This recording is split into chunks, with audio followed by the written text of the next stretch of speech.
السلام عليكم ورحمة الله وبركاته.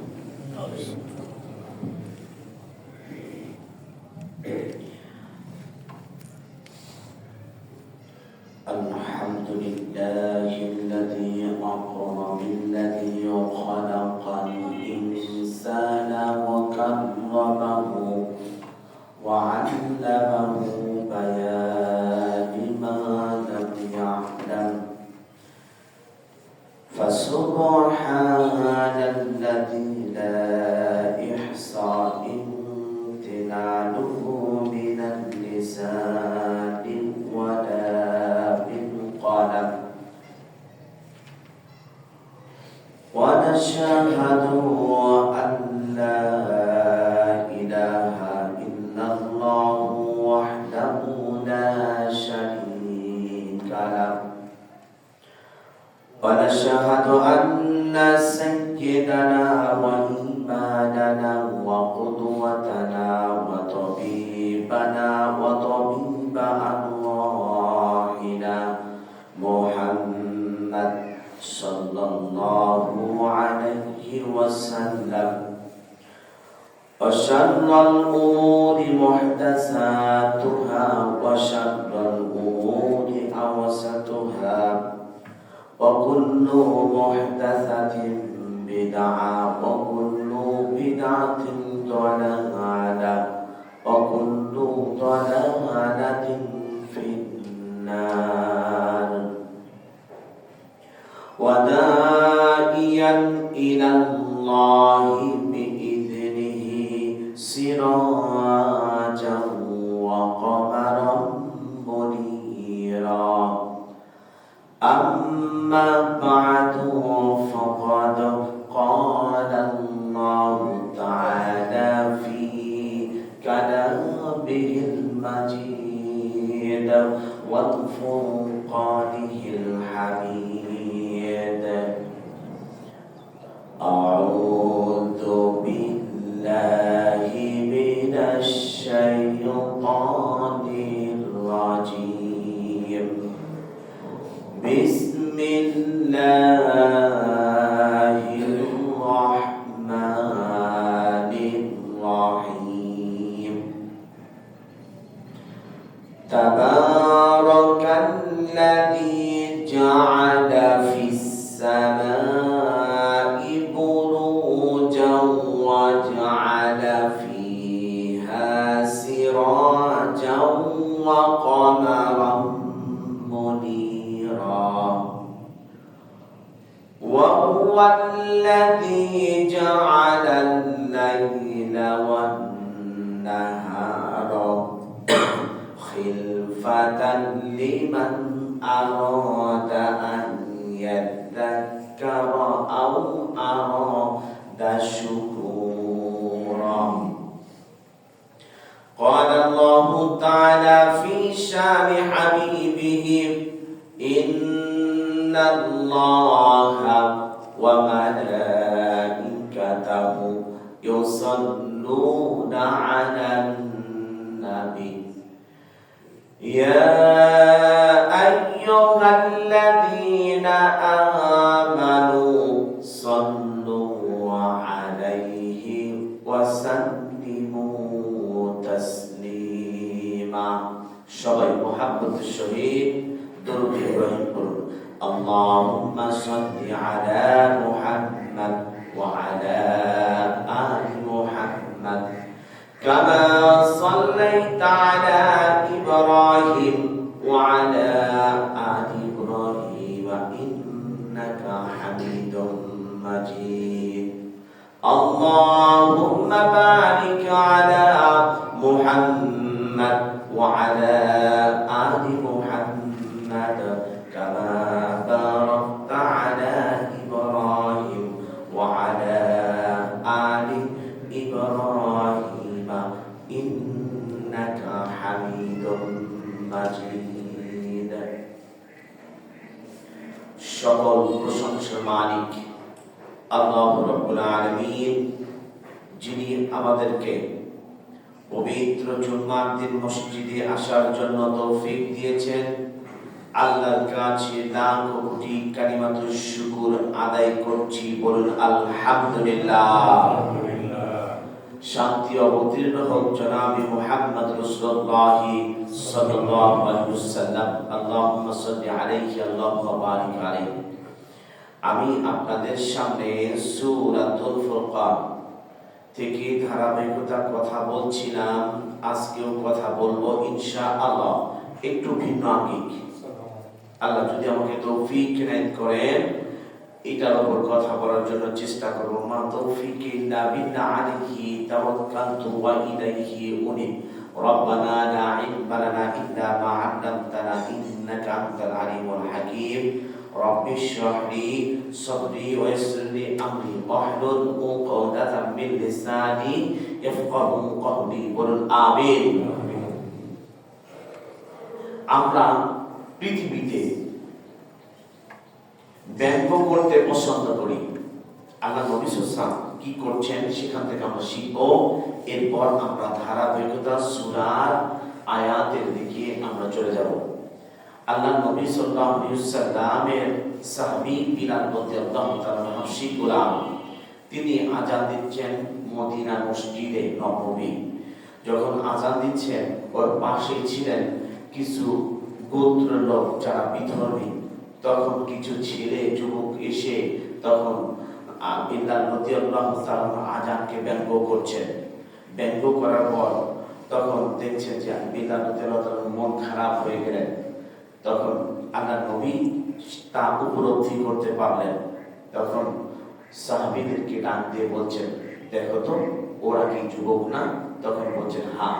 তখন আল্লাহ নবী সাল্লাল্লাহু আলাইহি ওয়াসাল্লাম বলছেন, সবাইকে ধরো। সবাইকে ধরে নিয়ে আসলো।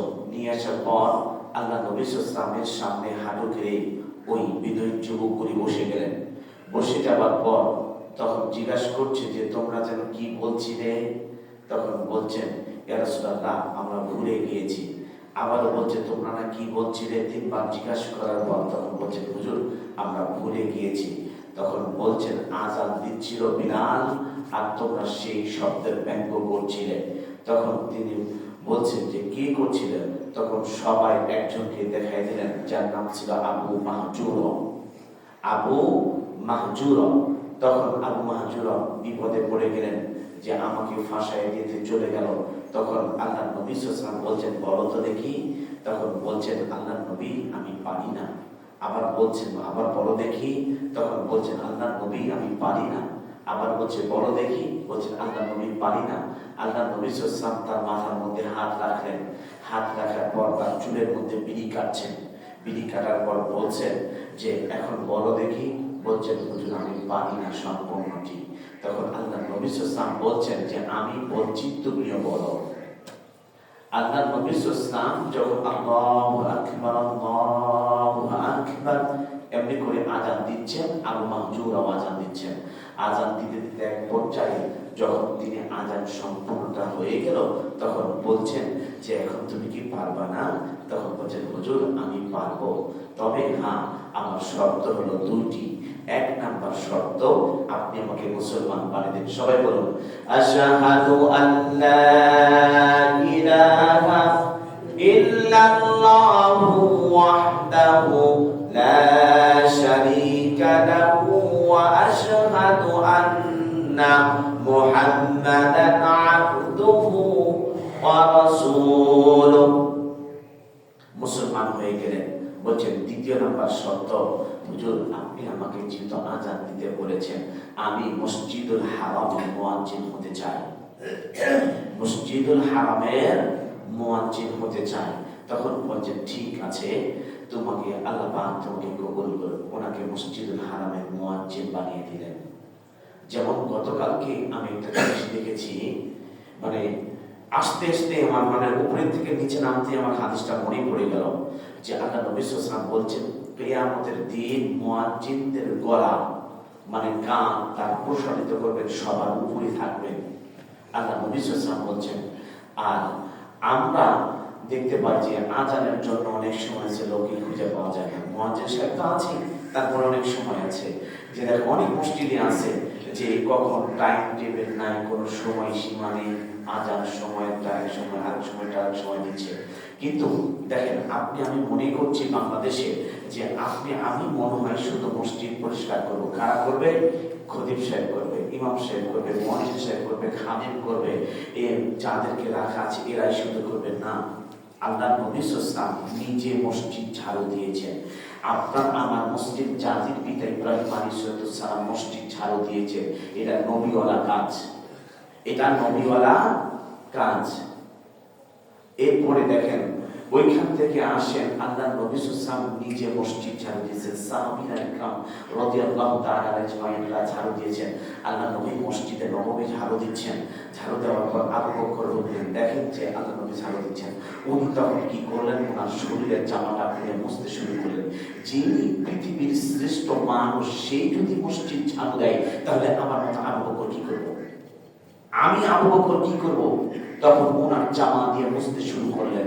মুছতার পর এখন দেখেন উমার এসে বলছেন যে আবু বকর আল্লাহর নবী সাল্লাল্লাহু আলাইহি ওয়াসাল্লাম দুইজনই শ্রেষ্ঠ মানুষ। মুহাম্মদ সাল্লাল্লাহু আলাইহি ওয়াসাল্লাম তো নবীদের নবী, নবীকুল শিরোমণি, তিনি যদি শ্রেষ্ঠ হন, আর আবু বকর তিনি তো জান্নাতের টিকিট প্রাপ্ত, প্রথম নামের সিরিয়ালের 1 নম্বর। তখন উনি যদি মসজিদ যদি মুছছেন ওনার জামা দিয়ে, তখন ওমার রাদিয়াল্লাহু হাত দিয়ে মুছছেন আর পকেটের মধ্যে ময়লা মেরে দিচ্ছেন, হাত দিয়ে মুছছেন আর পকেটের মধ্যে ময়লা মেরে তুলছেন।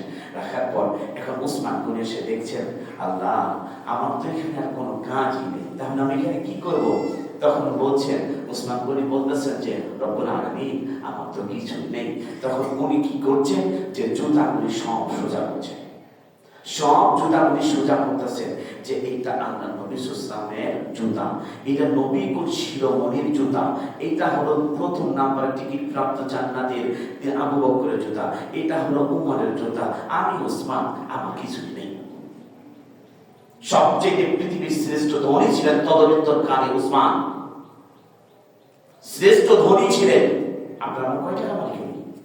কয় টাকা মালিক? ওসমান। এরপরে আলী রাদিয়াল্লাহু তাআলা আসছেন, আসার পর দেখছেন যে এইটাও হচ্ছে না।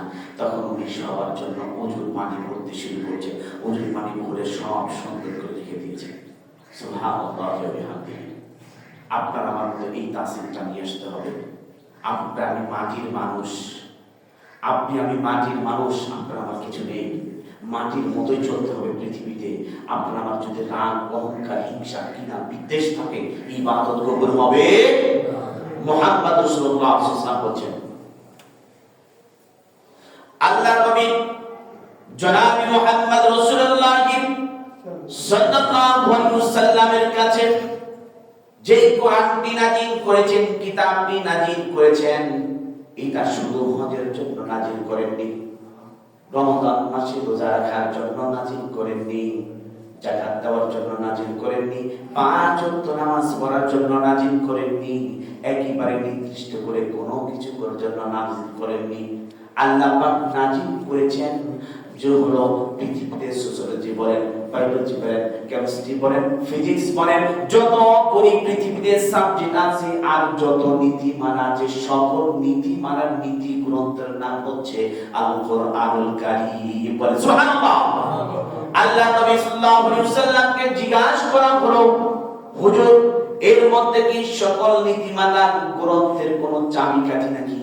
তখন তিনি বলছেন, তিবিয়ানান লিকুল্লি শাই হুদাও ওয়া রাহমাতাও ওয়া বুশরান লিল মুমিনিন।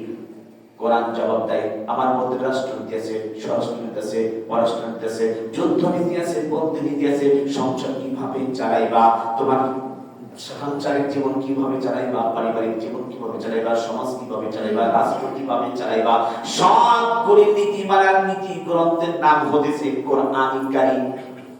আল্লাহ রাব্বুল আলামিনের হাবিবকে সাহাবীরা জিজ্ঞাসা করলেন, ইয়া রাসূলুল্লাহ, বুঝলাম তাহলে এই কোরআনের মিশন আর মিশনটা কি? তখন বলছেন, শোনো, কোরআনকে যদি তোমরা জিজ্ঞাসা করো, আলিফ লাম রা কিতাবুন আনজালনাহু ইলাইকা লিতুখরিজান নাসা মিনাজ যুলুমাতি ইলান নূর। বলুন আল্লাহু আকবার। আল্লাহ পাক বলেন সূরা ইব্রাহিমের প্রথম নাম্বার আয়াত নাযিল করে বলেন, ও হে নবী আপনি বলে দিন এই কোরআনুল কারীম আমার উপর নাযিল করেছে যারা অন্ধকার আচ্ছন্নময়, যারা কিছু দেখে না, কোন রাস্তা সঠিক কোন রাস্তা ভুল কোনো কিছু নির্ণয় করতে পারে না, আমি আল্লাহ ওই জমাট বাঁধা অন্ধকার থেকে টেনে বের করে আলোর সন্তান দিবে আমার কিতাব। সুবহানাল্লাহ। এরপরে আল্লাহ পাক বলেন তাবারাকাল্লাযী জাআলা ফিস সামাই বুরুজাও ওয়া জাআলা ফিহা সিরাজাও ওয়া কমারান মুনীরা। সূরাতুল ফুরকানের 61 নম্বর আয়াত। আল্লাহ পাক বলেন তাবারাকাল্লাযী, তিনি পুত পবিত্র, অক্ষমতা দুর্বলতা সব কিছু থেকে তিনি মুক্ত। জাআলা ফিস সামাই বুরুজাও, যিনি আসমানটাকে সৃষ্টি করেছেন বিনা খুঁটিতে, যার কোনো খুঁটি নাই, যার কোনো আপনি আমি কোনো কিছু দেখতে পাই না। জাআলা ফিস সামাই বুরুজাও ওয়া জাআলা ফিহা সিরাজাও ওয়া কমারান মুনীরা, তিনি বুরুজ দিয়ে সব কিছু দিয়ে সুন্দর করে সুঠাম করে রেখেছেন, যা পৃথিবীর জমিনে যাতে ওই আসমানটাকে না পড়ে যায়। বলেন সুবহানাল্লাহ। দেখেন এই আপনি আমি জন্মচোখ দিয়ে দেখতে পাই এই সূর্যটা, নাসা যেটা প্রমাণ করেছেন, এই নাসা বলেছেন সূর্যটা যেটা আছে এই সূর্যটা এমন একটি জায়গায় স্থাপন করা আছে যা মানুষ আল্লাহ পাক এমন জায়গায় স্থাপন করেছেন এইটার থেকে যদি একটু নিচে নামে যেত তাহলে পুরো পৃথিবী পুড়ে ভস্ম হয়ে যেত। সুবহানাল্লাহ। আপনার আমার মালিক কেমন? আপনার আমার সাথে যদি একটু কথার কাটাকাটি হয়, তুমি আমার পিছনে আছো, দেখি যাস কেমন, যা দেখি রাস্তা তোর বন্ধ, তোর কত ক্ষমতা আছে, তোর আজকে চাকরি খেয়ে ফেলবো। আমার কথায় উঠি আর বসে সব কর্মচারীরা, আমার এলাকার লোক সব কিছু করে। আল্লাহ কি সেটা বলেছেন? শীতকালেও বলেননি। এমন লোক আছে জুমার নামাজ পড়বো, ফজরের নামাজ পড়েনি, ফজরের নামাজ আদায় করেনি, সকালবেলা থেকে শুরু করে সন্ধ্যা পর্যন্ত পাপ করতে করতে করতে করতে যখন থেকে যায় সন্ধ্যাবেলা সূর্য অস্ত যায় আবার শুরু হয়ে যায় পরের দিন সকালে। বলে ঠিক কিনা? আল্লাহ নবী সাল্লাল্লাহু আলাইহি ওয়াসাল্লাম বলেন এই সূর্যটা যদি আর একটু উপর দিকে উঠে যেত তাহলে কি হতো? এই পৃথিবীটাকে জলোচ্ছ্বাস হয়ে যেত, পানি উচ্ছ্বাসিত হয়ে মানুষ পৃথিবীর যত প্রাণী আছে সব প্রাণীগুলি পানির মধ্যে হাবুডুবু হয়ে ফেলত। আল্লাহ পাক বলেন যে চন্দ্রটাকে প্রদীপটাকে আল্লাহ পাক সৃজন করেছেন, এই প্রদীপটা যদি আর একটু উপর দিকে উঠে যেত তাহলে পুরো পৃথিবীটা মরুভূমি হয়ে যেত। এক একটা সৃষ্টির এক একটা রহস্য, এক একটা কারুকার্য দিয়ে আল্লাহ পাক সৃষ্টি করেছেন। আবার আল্লাহ বলেন এই চন্দ্রটা যদি আর একটু উপর দিকে উঠে যেত পুরো পৃথিবীটাকে হিট শীতল ফ্রিজ হয়ে যেত। আল্লাহ পাক বলেন বান্দারে আমি তোমার জন্য কি করেছি দেখো, লা ইন শাকারতুম লা আজিদান্নাকুম ওয়া লা ইন কাফারতুম ইন্না আযাবি লাশাদীদ। বলুন আল্লাহু আকবার। বান্দা তুমি আমার শুকরিয়া আদায় করো, তোমার নিয়ামত বাড়াই দেব। আমার শুকরিয়া যদি না করো তাহলে আমি তোমার নিয়ামত কমাই দিব। এরপর আল্লাহ পাক বলেছেন লা উকসিমু ফালা উকসিমু বিরাব্বিল মাশারিকি ওয়াল মাগারিবি ইন্না লাকাদিরুন। 70 নম্বর সূরা, সূরাতুল মাআরিজ 29 নম্বর পৃষ্ঠা 10 নম্বর 29 নম্বর পারা 10 নম্বর পৃষ্ঠা 6 নম্বর লাইনে সূরাতুল মাআরিজ 40 নম্বর আয়াত। এই আয়াতের মধ্যে 12টি জবর আছে, 9টি জের আছে, পেশ 3টি আছে, জজম আছে 4টি, তাসদীদ আছে 2টি। আল্লাহ পাক বলেন ফালা উকসিমু বিরাব্বিল মাশারিকি ওয়াল মাগারিব। আল্লাহ পাক বলেন উভয় অস্তচল। কসম করে বলছেন, নাসা বলেন যে পৃথিবীতে একটি গ্রহ আবিষ্কার হয়েছে, যেই গ্রহতে দুইটি সূর্য দেখা দিয়েছে। এই দুটি সূর্য একদিক দিয়ে ওঠে আর এক দিক দিয়ে অস্ত যায়। আজকে যেই জায়গাতে উঠবে তার কিছু একটু অ্যাঙ্গেল হয়ে কমপক্ষেও 5 ডিগ্রি বা 90 ডিগ্রি দূরে সরে সূর্যটা উঠবে এবং অস্ত যাবে ঠিক অবিকল। নাসা তথ্য। এরপর আপনি আমি আকাশের মধ্যে যে সূর্যটা দেখতে পাই 90% হাইড্রোজেন দিয়ে গ্যাস দিয়ে গঠিত আর 7% হিলিয়াম গ্যাস দিয়ে গঠিত।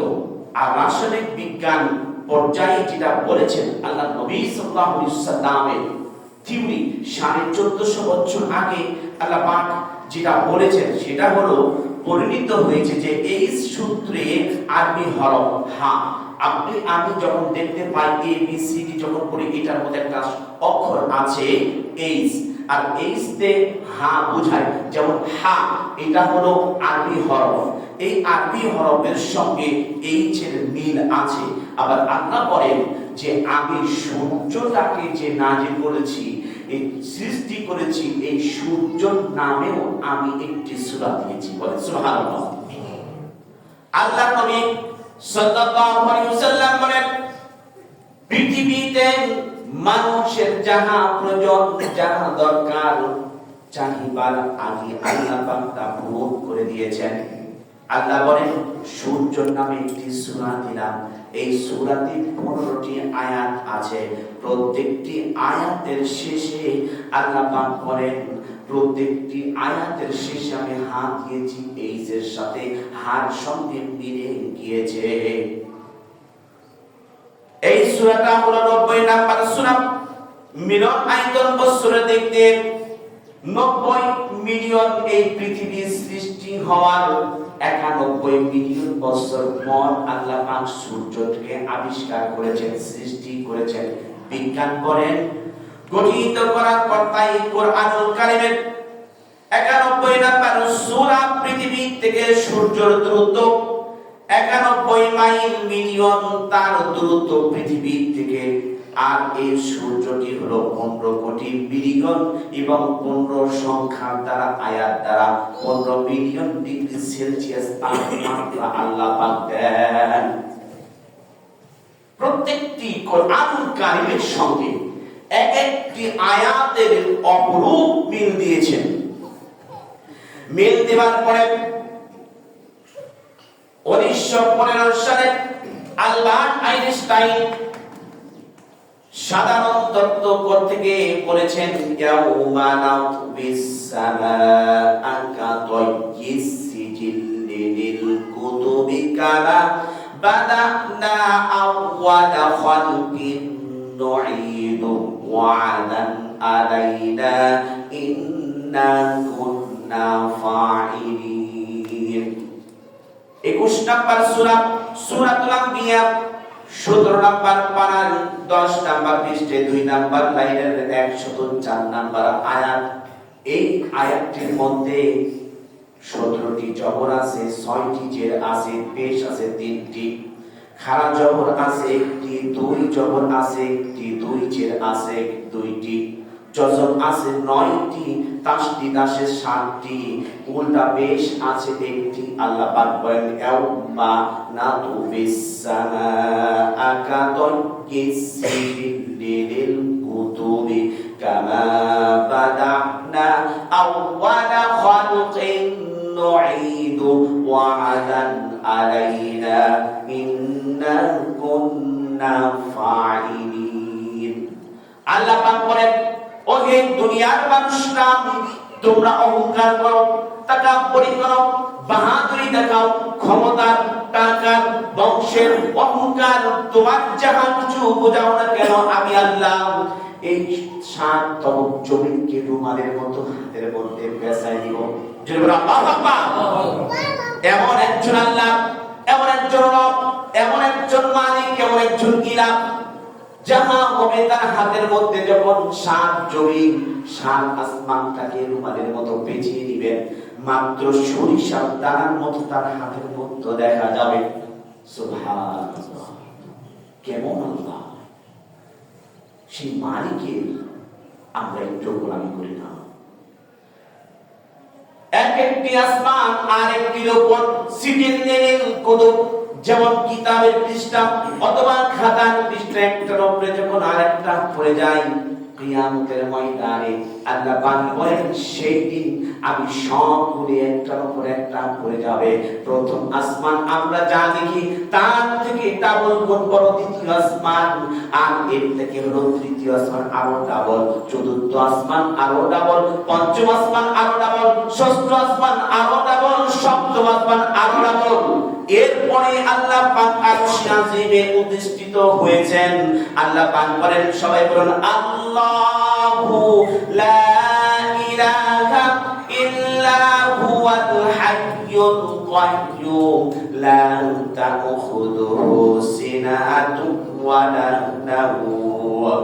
আল্লাহ পাক বলেন, বান্দারে আমি এই আসমানটাকে সুন্দর করে সুজোভিত করে দিয়েছি, আর সেই দিন যত শরীরাচার আছে, স্বেচ্ছাচারী আছে, মন মেজাজি আছে, সকলকে ডাকতে বলবে লিমানিল মুলক আল ইয়াউম লিল্লাহিল ওয়াহিদিল কাহ্হার। কই আছো তোমরা অপরাধীরা? আজ বলো তো পৃথিবীতে ক্ষমতা করে চিল্লাইয়া সব কিছু একাকার বানিয়েছো। আজ বলো তো কার ক্ষমতা? তখন সব দিক থেকে এক আওয়াজ আসবে, আপনার ক্ষমতা রব্বুল আলামিন। পৃথিবীতে হয়তো মানুষরা তার ভুল বুঝে তারা বিভিন্ন রকম কথা বলেছে। রব্বুল আলামিন আজ আপনার ক্ষমতা আর কারো নাই, আর কারো নাই। আল্লাহ রাব্বুল আলামিন তাই বলছেন, ও হে দুনিয়ার মানুষরা শোনো, আমি তোমার জন্য কি করেছি। দেখো বান্দা, তুমি পৃথিবীতে আসলে, এই পৃথিবীতে আসার 6 মাস আমি তোমার খাবারটা তোমার মায়ের স্তরে রিজার্ভ করে দিলাম। বান্দা, তুমি পৃথিবীতে আসবে, এই আসার পর তোমার কি কি খাবার দরকার তুমি কোনোদিন আমার কাছে দরখাস্ত করো নাই যে আমার মুখে দাঁত লাগবে, আমার খেতে হবে। কারণ আমার বয়স 7 হয়েছে বা 6 হয়েছে, আমি শক্ত খাবার খাবো, গরু খাবো, মুরগি খাবো, মাছ খাবো, ডিম খাবো, বিভিন্ন ধরনের সুশোভিত খাদ্য খাবো। আল্লাহ পাক বলেন, দরখাস্ত করার আগে তোমাকে দান দিয়েছি, তোমার রেজিস্ট্যান্স ক্ষমতা বৃদ্ধির জন্য এর আগে তোমাকে সুঠামো করে দিয়েছি।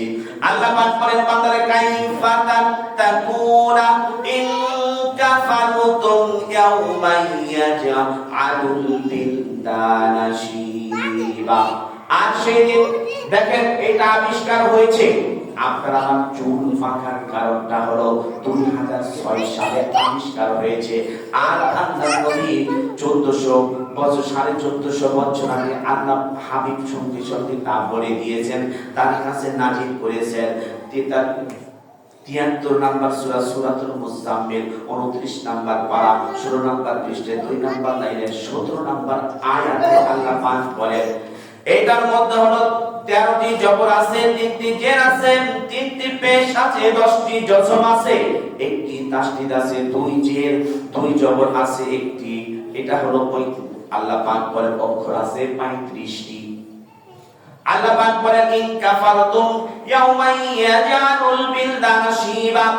ওই ভয় আল্লাহর সামনে উপস্থিত হওয়ার ভয়, কিয়ামতের বিভীষিকাময় দৃশ্য দেখে সে কি হবে, চিন্তাতে হয়রান হয়ে সে যুবকরা বৃদ্ধে পরিণত হয়ে যাবে।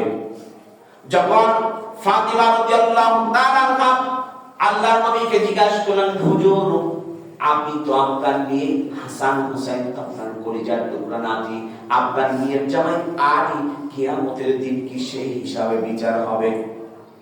বলেন তাই কি? আর পৃথিবীতে বিচার হয়, আমি নেতা, আমার টাকা আছে, পয়সা আছে, তাহলে তুই পিছনে থাক, আমি দেখছি। বলেন ঠিক কিনা? আরে কথা বলেন ঠিক কিনা? বিচার কিভাবে করছেন আর আল্লাহ বিচার করবেন কিভাবে? ওইখানে বিচারের মাঠে কোনদিন হুসাইন, আলী, ফাতেমা রাদিয়াল্লাহু তাআলা আনহা হিসাবে নবীর আত্মীয়-স্বজন হিসাবে বিচার হবে না।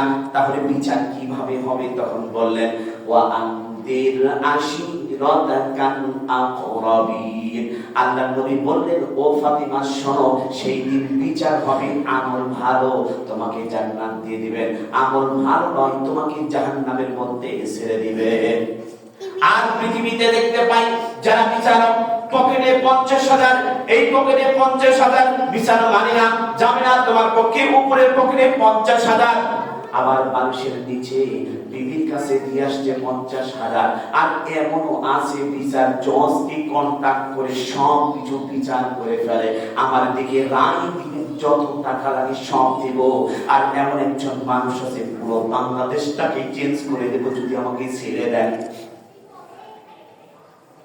আল্লাহ পাক বলেন ফাকাইফা তাত্তাকুনা ইন কাফারতুম ইয়াওমা ইয়াজআলুল বিলদানা শিবা। আল্লাহ পাক বলেন ওই দিন সবাই বিরুদ্ধ হয়ে যাবে, তার চুল পাকতে শুরু করবে। আল্লাহ নবী সাল্লাল্লাহু 1450 বছর আগে বলছেন 2006 সালে বিজ্ঞান আবিষ্কার করেছেন, যখন মানুষের উপর চাপ পড়ে, তার ব্রেনের উপর চাপ পড়ে, শারীরিক পরিশ্রমটা বেশি হয়ে যায়, তখন তার হরমোন নামে একটি খাদ্য আছে, এই খাদ্যটা যখন কমে যায় তখন আস্তে আস্তে করে তার চুল পাকতে শুরু করে। আর বর্তমান সময়ে কোনো বয়স লাগে না, কোনো বৃদ্ধ লাগে না, কোনো কিছু লাগে না, সবার চুল সাদা হইতে শুরু করেছে। আমার এক ছাত্র আছে যার পুরা চুল, মাথা, ভুরু সহ, ভুরু চুল সহ, পাপড়ি সহ পুরো সাদা। আমি জিজ্ঞাসা করলাম এটা কেন? ডাক্তার বলছে যে ওর নাকি হরমোনের সমস্যা, এই জন্য সবকিছু। আচ্ছা দেখেন তো, বাংলাদেশে যত খাবার ডুপ্লিকেট হয়, যত খাবার নকল বের হয়, অন্য দেশে কি তাই হয়? অন্য দেশে কি তাই হয়? বাংলাদেশ যত আবিষ্কার করে, যত 2 নাম্বারি করে, অন্য দেশের মানুষ তত 2 নাম্বারি করে না। যেমন স্পেনের তেল আপনার ঢাকা সাভারে তৈরি হচ্ছে, স্পেনের তেল মানিকগঞ্জে তৈরি হচ্ছে। কি আপনি আমি যে সয়াবিন তেলটা খাই, এই সয়াবিন তেলের ড্রামকে ড্রাম নিয়ে আসছে, কি যেন একটা মেডিসিন আর স্টিকার লেখা দিতেছে স্পেন। আচ্ছা বলেন তো, স্পেন থেকে আসতে তেল আসতে বাংলাদেশ আছে, তার ট্যাক্স দিতে হবে, ওই দেশে ট্যাক্স দিতে হবে, আবার বাংলাদেশে ঢুকলে বাংলাদেশে ট্যাক্স দিতে হবে, সরকারি প্রোটোকল মেনে এরপরে আসবে। সেই তেলটির দাম নেবে কত টাকা? আর এখানে লেখা আছে স্পেন। তাহলে আপনি আমি বুঝতে কত বড় ধোঁকার মধ্যে আছি। এই টমেটো খাচ্ছি, এই টমেটো আসলে এটা প্রকৃতপক্ষে পাকা টমেটো নয়। আপনি আমি সবজি খাচ্ছি, করলা এখনো খাচ্ছি, তরতাজা আপনাকে আমাকে দিচ্ছে। আচ্ছা বলেন তো, আমার সামনে বালতির মধ্যে কলা চুবিয়ে উঠে রাখছে, 2 ঘন্টা পর সেদিকে লাল হয়ে গেছে। আমি জিজ্ঞাসা করলাম ভাই এটা কি? ওই কলা, তাহলে লাল হলো কিভাবে? আপনি কি বলবেন না ভাই? বলবেন না? তখন বলছেন হুজুর ব্যবসা করে খাই, কি করবো? শুনেন, বাংলাদেশটা এমন একটা দেশ যে কে ভালো কে খারাপ এটা যে নির্ণয় করবে, যে নির্ণয় করতে যাবে, ভালো কথা বলতে যাবে, ওকে ডাবা দেব, এটি কোশ্চেন দরকার নেই, এই করবো কিনা তার দরকার নেই, দরকার নেই। যেমন এই যে চামড়খানের রাস্তা হয়েছে, আর্মি পার্সন দাঁড়িয়ে রয়েছে, কন্ট্রাক্ট দিয়েছে, আর একজন রিটায়ার্ড পার্সন আর্মি সেটা কন্ট্রাক্ট নিয়েছে, টেন্ডার নিয়েছে। আমি বলছি যে ভালো দিচ্ছেন কেন? আপনি ভালো দেখেন না? আমার স্কুলের সামনে আমি বলছি ভালো দেখেন না, আপনি এটা দিচ্ছেন কেন? তখন বলছে হুজুর, হুজুর বলছে। আমি বলছি আমাকে হুজুর বলে কোনো লাভ নেই, আমি আপনাকে যেটা বলছি আপনি সরকারি টাকা খাবেন, আমার মাথা বেঁচে আপনি টাকা দিচ্ছেন, আমিও ট্যাক্স হোল্ডার একজন নাগরিক বাংলাদেশের, এখানে যতগুলি আছে সবাই ট্যাক্স হোল্ডার নাগরিক, বলে ঠিক না? তাহলে বাংলাদেশ কেন এমন থাকবে? আপনি আমি কোনোদিন জিজ্ঞাসা করতে পারি না, কেন পারি না? কোরআন কি আপনাকে শিখায়নি? আপনার আমার জন্ম কি বৈধতা? আমরা কি অবৈধ নাগরিক নাকি বাংলাদেশে? কথা বলে হুজুর এটা বলা যাবে না। সঙ্গে সঙ্গে দেখি পরের দিনে নতুন ইট আসছে, পরের দিনে নতুন ইট আসছে। পরের দিন আমি বলছি কি ভাই বাংলায় গেল কই? কই হুজুর আপনি যেভাবে কথা বলছেন এইভাবে বাংলায় দিয়ে যদি কাজ করি আমার সব কিছু লাড়ে উঠবে। আমি বলছি শুনে মরতে হবে ভাই, মরার চিন্তা করেন, মরতে হবে। আমি যেগুলি তথ্য বলতেছি আজকে আপনারা আমার সাথে হুবহু মিলবে। সামনে একটা কঠিন একটা তথ্য বলবো, যে এই তথ্য দিয়ে আপনি আমি কখনো এইভাবে কখনো ভাবিনি, কখনোই ভাবিনি। আল্লাহর নবী জনাবি মুহাম্মদ রাসূলুল্লাহ সাল্লাল্লাহু আলাইহি ওয়াসাল্লাম বলেন, বিজ্ঞান প্রমাণ করে আলবার্ট আইনস্টাইন ডক্টর মুর মৃত্যুর দুয়ারে দাঁড়িয়ে মানবতা একটি বই লিখেছেন। ইনি খ্রিস্টান, যিনি বললাম ইনিও খ্রিস্টান। সবই বলেছেন মানুষ যখন মারা যায়, কাফেরদের প্রশ্ন যে মানুষ যখন মারা যায় তাকে কিভাবে আবার জিন্দা করবে। মানুষ যখন মারা যাবে, মারা যাওয়ার পর হাড্ডি গুড্ডি সব কিছু যখন মিশে যাবে মাটির সঙ্গে, তাহলে আল্লাহ পাক কিভাবে চিন্তা করবে বলেন তো? আল্লাহ পাকের ক্ষমতা আছে না নাই? সবাই বলেন আছে না নাই? আপনাকে আমাকে খাওয়ান কে? রিজিকের মালিক কে? হায়াতের মালিক কে? মওতের মালিক কে?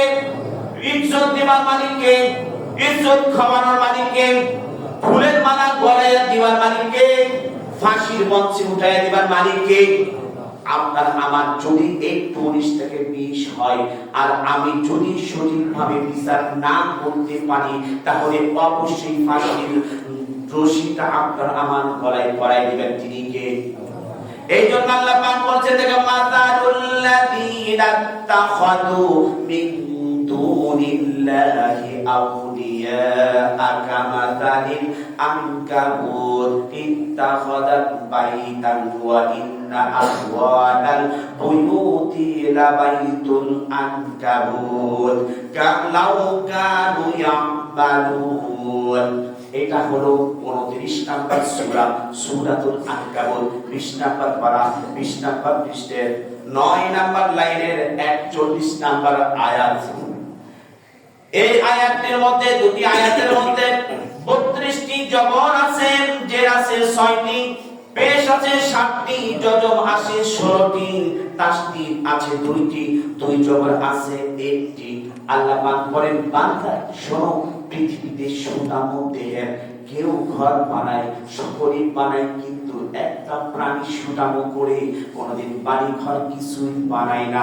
বুদ্ধি খাটাইয়া বলেন তো সেই প্রাণীটির নাম কি? বলেন, বুদ্ধি খাটান দেখি। প্রাণীটি হলো মাকড়া সাপ। আনকাবুত অর্থ মাকড়া সাপ। আল্লাহ পাক বলেন, একটি কঠিন একটা তথ্য আছে, দেখেন। আল্লাহ পাক বলেন, মাকড়া সাপ যখন স্বামী স্ত্রী এক শয়ন কক্ষে চলে গেল, পুরুষ থেকে শুক্রকীট মাতৃগর্ভে চলে গেল, যাবার পর ওইখান থেকে বাচ্চা জন্ম নিল। বাচ্চা জন্ম নেবার পর দেখা গেল যে ওই মা স্ত্রী মাকড়াসাকে, পুরুষ মাকড়াসাকে কামড়াইয়া পৃথিবী থেকে বিদায় করে দিল। মিরান আদম থেকে নিয়ে এ পর্যন্ত, আজ থেকে বাংলাদেশ মিরান, পুরো বিশ্ব মিরান কি বলছে? স্ত্রী যখন শুক্রকীট পেল, বাচ্চা জন্ম দিল, জন্ম দেবার পর ওই স্ত্রী মাকড়াসাকে, পুরুষ মাকড়াসাকে মেরে কামড়াইয়া পৃথিবী থেকে বিদায় করে দিল। দিবার পর যখন বাচ্চাগুলি বড় হতে শুরু করলো, সকল বাচ্চা ধরে ওই মা মাকড়াসাটাকে মেরে ফেলে দিল। ভাই, আমরা তো পড়াশোনা করি, কিন্তু আগে পিছিয়ে কোথাও কোনো কিছু খুঁজি না। বুঝলে তার গাছ আমার, না বুঝলে কিছু গাছই নয়। একটু বিবেক খাটান না, কি বলছি আমি? যদি বিবেক মেলা থাকে তাহলে আপনাকে আমাকে বুঝতে হবে, পৃথিবীটা হলো খেলাঘর। পৃথিবীতে কোনো অহংকারের কোনো জায়গা নয়। পৃথিবীটা কখনো আপনার আমার রং তামাশার কোনো জায়গা নয়। এই পৃথিবীটা হলো আমলের জায়গা। আপনার আমার আমল ভালো, সব কিছু ভালো। আমি মক্কা মসজিদের ইমাম সাহেব যদি হয় আব্দুর রহমান সুলাইসি, তার আমল ভালো না থাকলে ও জান্নাত যেতে পারবে না। বলেন ঠিক কিনা? আল্লাহ নবী সাল্লাল্লাহু আলাইহি ওয়াসাল্লাম বলেন, মাতালুল্লাযীনা তাখাযু মিন দুনিল্লাহি আউলিয়া কামাসাল আনকাবুত, ওইটার উপর তারা ভরসা করে। কারণ আপনি আমি ভরসা করছি কার উপর? আপনি আমি বাবার কোন নির্দেশিকা পথে চলি না, মার কোন নির্দেশিকা পথে চলি না। যিনি আপনার আমার ছিলেন সবচেয়ে শ্রেষ্ঠ শিক্ষক, তিনি হতেছেন জনাবি মুহাম্মদ রাসূলুল্লাহ সাল্লাল্লাহু আলাইহি ওয়াসাল্লামের। তার দেখানো নির্দেশিকা পথে চলি না। আমার দাদা কি বলল, আমার বাবা কি বলল, তার বাবা কি বলল, আমার স্বামী কি বলল, আমার নেতা কি বলল, আমার মন্ত্রী কি বলল, আমার এমপি কি বলল, সেটাকে মানতে হবে। আউলিয়া আকামাতালিন আনকাবুত, তোমরা দেখো মাকড়সার নিদর্শনটা কি? মাকড়সার নিদর্শনটা কি? আল্লাহ বলেন ইত্তাকাদাত বাইতান, সুন্দর করে সে ঘর বানিয়ে ফেলল। আপনি আমি ঘর বানাই বিশাল বিশাল রড দিয়ে, সব কিছু দিয়ে, কিন্তু আপনি দেখেন বড় গলাই কই কথা রাতারাতি হয়নি তা, বড় গলাই কই কথা রাতারাতি হয়নি তা, আকাম কুকাম সব করিয়া করে নিতাম আস্তানা বা ঠিক না? আপনি আমি ঠিক এই অভিজ্ঞতা এখানে বলছেন ইত্তাখাদাত বাইতান ওয়া ইন্না আওহানাল বুয়ুতা লাবাইতান আনকাবুত, মাকড়সা সুন্দর করে ঘর বানায়। ঠিক যারা আছে আগাছা ইস্তানবাদ, পৃথিবীতে যত তন্ত্র মন্ত্রকে বিশ্বাস করে, ওই মাকড়সার ঘরের মতো সব কিছু আল্লাহ পাক করেন লাউ কানু ইয়ালামুন, সব কিছু জানেন কে?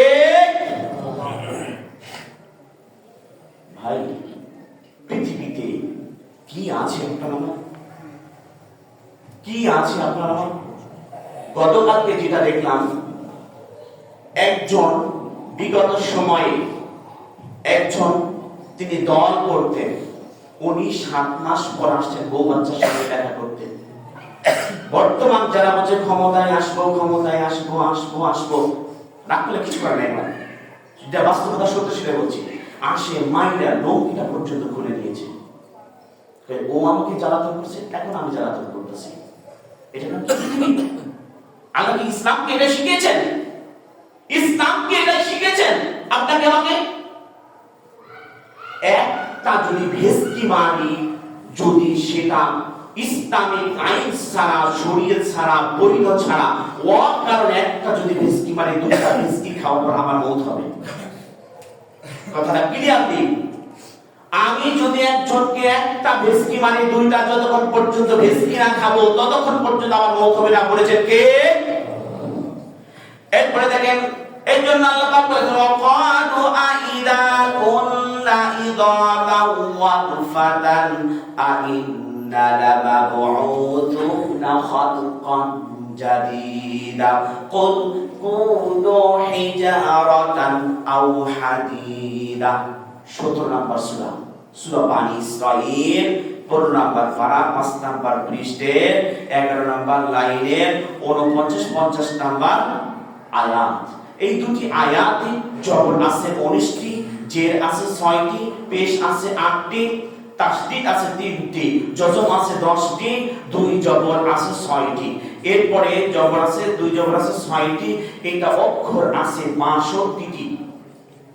অক্ষর বাইদা কুননা ইদামান ওয়া ফাতান, আমরা কি তাহলে পৃথিবী থেকে মারা যাওয়ার পর আবার জীবিত করব কিভাবে? আপনি আমি প্রশ্ন করি।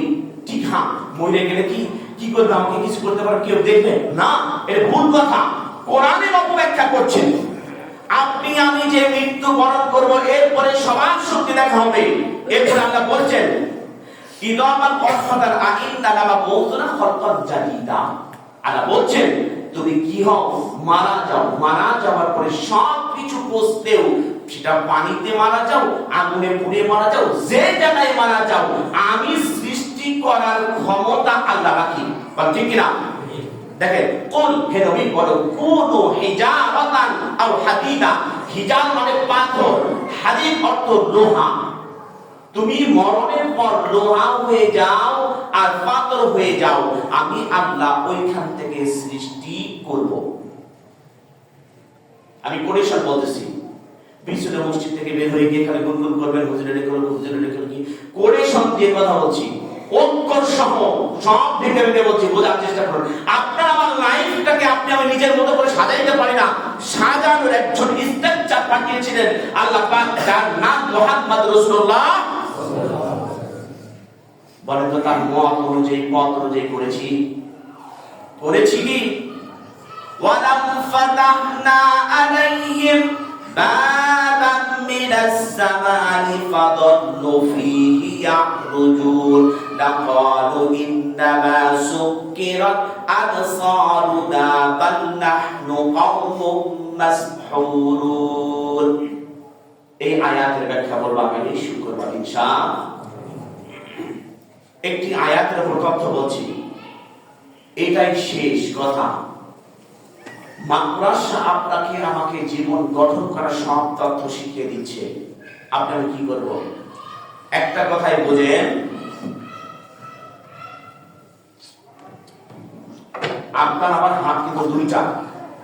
ভালো করে বাস্তবতা বোঝানোর চেষ্টা করছি। এই তিনটা আঙ্গুলকে আমি দিয়েছি, দেখেন তো তিনটা আঙ্গুল আমার দিকে না আপনাদের দিকে? আমার দিকে। একটা আঙ্গুল কোন দিকে? আপনাদের দিকে। এই আঙ্গুলটার দিকে আমি টিকা ধরেছি, এখানে বন্ধ করে রেখেছি, যে কোনো সময় আঙ্গুলটা ফসকায় যেতে পারে। তাহলে এই তিনটা আঙ্গুল আমার দিকে। একজনের দিকে যদি আমি একটা আঙ্গুল উঠাই, তিনটা আঙ্গুল আমার দিকে। একজনকে আমি যদি একটা গালি দেই, তাহলে তিনটা গালি আমাকে খাওয়ার জন্য প্রস্তুত। সোজা হিসাব। এখন আমার লাইফটাকে সেটেল করতে হবে কিভাবে? আপনার আমার লাইফ সেটেল করতে হবে কিভাবে? এমন ভাবে চলতে হবে, মাটি দিয়ে আপনাকে আমাকে গড়াইছে, মাটির উপরে বিল্ডিং বানান খুঁড়তেছেন, কত ট্রাক্টর দিয়ে হাত চাষ দিতেছেন, মাটি কিন্তু একবারও বলিনি যে আব্দুর রহমান, আব্দুল মালিক, আব্দুল সাত্তার কেন আমাকে দিয়ে ট্রাক্টর দিয়ে হাত চাষে যত কিছু করতেছি, বলছে কি? কখনো বলিনি। এরপরে যদি আপনার আমার হিদায়াত যদি নসিব না হয়, আল্লাহ জানেন কোন আয়াতে কোন ওয়াজে আপনাদের হিদায়াত নসিব হবে। আল্লাহু আ'লাম। আল্লাহ পাক আমাদের সকলকে হিদায়াত নসিব করুন। আমিন।